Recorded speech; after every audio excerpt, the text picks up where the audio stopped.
Hi అండి, అందరికీ ఎలా ఉన్నారు? అందరూ బాగున్నారా?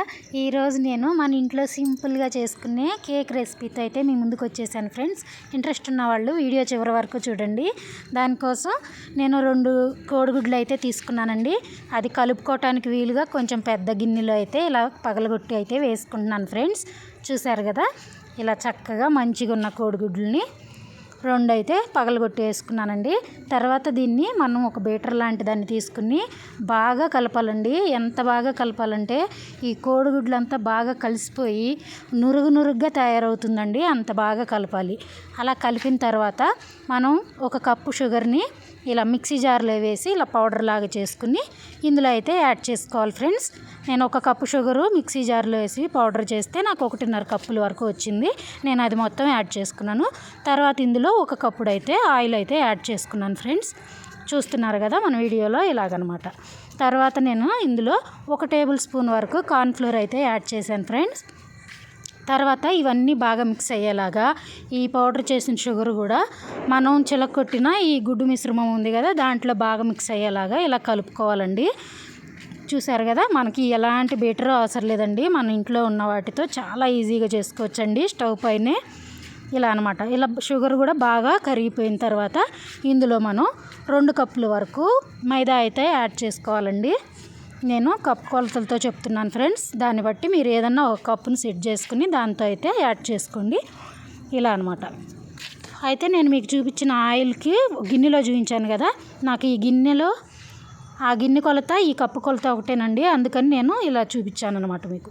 తర్వాత ఇందులో ఒక 2 చిటికలంత సోడా ఉప్పు, తర్వాత ఒక 1/2 టేబుల్ స్పూన్ వరకు బేకింగ్ పౌడర్ అండి యాడ్ చేసుకుని ఇది కూడా చక్కగా మిక్స్ అయ్యేలాగా ఇలా కలిపేసుకుంటున్నాను ఫ్రెండ్స్.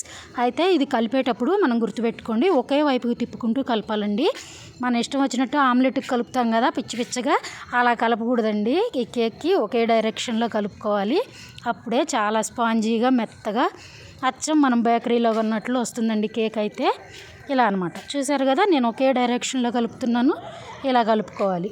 ఇలా మొత్తం మిక్స్ అయ్యేలాగా కలుపుకుని మనం కలుపుతూ ఉంటే ఇది కొంచెం గట్టిపడినట్లు ఉంటుందండి. మీకు బాగా తిక్కుగా అనిపిస్తే కొంచెం పాలు యాడ్ చేసుకోవచ్చండి. ఇందులో కొంచెం కన్సిస్టెన్సీ మీకు చూపిస్తాను ఫ్రెండ్స్ ఎలా ఉండాలనేసి.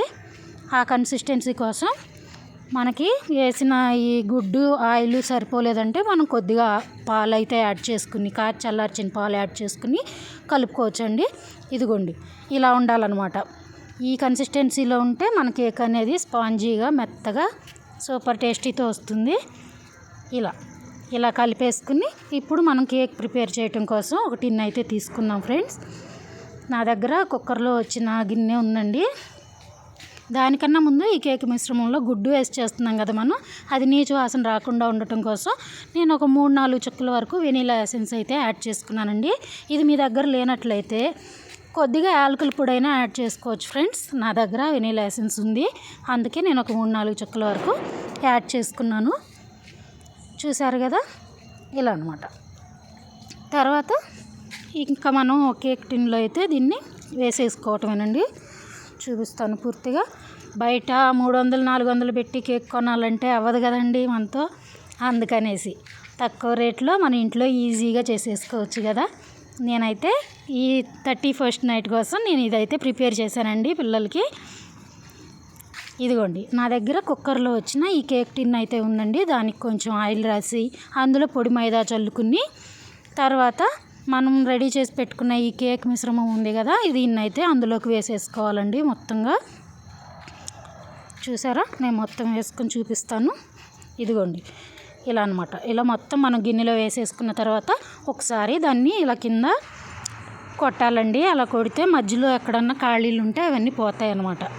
తర్వాత మనం స్టవ్ పైన ఒక మందపాటి గిన్నె పెట్టుకుని అందులో కొంచెం హైట్గా ఉండేటట్టు ఏదైనా స్టాండ్ లాంటిది అయితే పెట్టుకోవాలండి. వేడి సమానంగా తగలటం కోసం పెట్టుకుని దాన్ని ఒక 5 నిమిషాలు అయితే వేడి చేసుకోవాలండి ఆ గిన్నెని. ఆ వేడైన గిన్నెలో మనం రెడీ చేసి పెట్టుకున్న ఈ కేక్ గిన్నె ఉంది కదా, అదైతే పెట్టేసి స్లో ఫ్లేమ్లోనే మనం ఒక అరగంట నుంచి 40 నిమిషాల పాటు అయితే దీన్ని ఉడికించుకోవాలండి. హై ఫ్లేమ్లో పెట్టారంటే మాడిపోతుంది ఫ్రెండ్స్ కేక్ చాలా తొందరగా. కాబట్టి స్లో నుంచి మీడియం ఫ్లేమ్లోనే పెట్టుకుని దీన్ని ఒక 40 నిమిషాల పాటు అయితే ఇలా ఉడికించుకున్నాను. చూసారా మన కేక్ రెడీ అయిందా లేదా? ఒక స్పూన్ని తిరగేసి లోపలికి 1-2 సార్లు గుచ్చి చూస్తే తెలిసిపోతుందండి. ఇలా రెడీ అయిపోయిన తర్వాత మనం స్టవ్ ఆఫ్ చేసి మూత పెట్టి ఒక 5 నిమిషాలు అయితే అలా వదిలేయాలండి. 5 నిమిషాల తర్వాత మన కేక్ బౌల్ని బయటకు తీసి ఇలా అంచులు కొంచెం విడిగా అయ్యి బయటకు ఈజీగా రావటం కోసం చాక్తో కానీ స్పూన్తో కానీ ఇలా చేసుకోవాలండి. ఇలా చేసుకుని మనం రెడీ చేసుకున్న కేక్ని వేరొక ప్లేట్లోకి రివర్స్ చేసేసుకుంటే చాలా ఈజీగా సింపుల్గా అయిపోయే స్పాంజ్ కేక్ అయితే రెడీ అయిపోయినట్లే ఫ్రెండ్స్. ఎలాంటి కెమికల్స్ లేకుండా, ఎక్కువ క్రీము హడావిడి లేకుండా మన ఇంట్లో చేసుకునే కేక్ ఎంత బాగుంటుందో కదండి. ఇలా అందుకనేసి నేను కొనిపెట్టడం పెద్ద సమస్య కాదు, కానీ మన చేతులతో చేసి పెడితే ఆ తృప్తే వేరు కదండి. అందుకని నేనైతే ఇంట్లో ప్రిపేర్ చేశాను ఫ్రెండ్స్. తర్వాత దీనిపైన నేను ఇంతకుముందు ఇంట్లో తయారు చేసిన చెర్రీస్ అయితే ఉన్నాయండి. ఆ చెర్రీస్ని గార్నిష్గా పెట్టి అయితే పిల్లలకి ఇచ్చేసాను ఫ్రెండ్స్. వాళ్ళు చాలా హ్యాపీ ఫీల్ అయ్యారు. నాకు వాళ్ళని చూసి ఇంకా చాలా బాగా అనిపించిందండి. ఎలా అనిపించిందండి మన వీడియో? నచ్చిందా మీకు? నచ్చితే ఒక లైక్ చేయండి ఫ్రెండ్స్. అలాగే కొత్త వాళ్ళు అయితే మన ఛానల్ని సబ్స్క్రైబ్ చేసుకుని నాకు సపోర్ట్ చేయండి అబ్బా. అలాగే మీకు ఏమైనా డౌట్లు ఉన్నా, నాకు ఏమైనా సలహా ఇవ్వాలనుకున్నా కామెంట్ చేసి నాకు ఎంకరేజ్మెంట్ అయితే ఇవ్వండి ఫ్రెండ్స్. అందరం కలిసి ముందుకెళ్ళటానికి అదొక సపోర్ట్ కదండి. చూసారా చెర్రీస్ అయితే కేక్ పైన నిలబడినండి మళ్ళీ సర్దుకుంటున్నాను. ఇప్పుడు పిల్లలకి ఇచ్చేస్తున్నాను.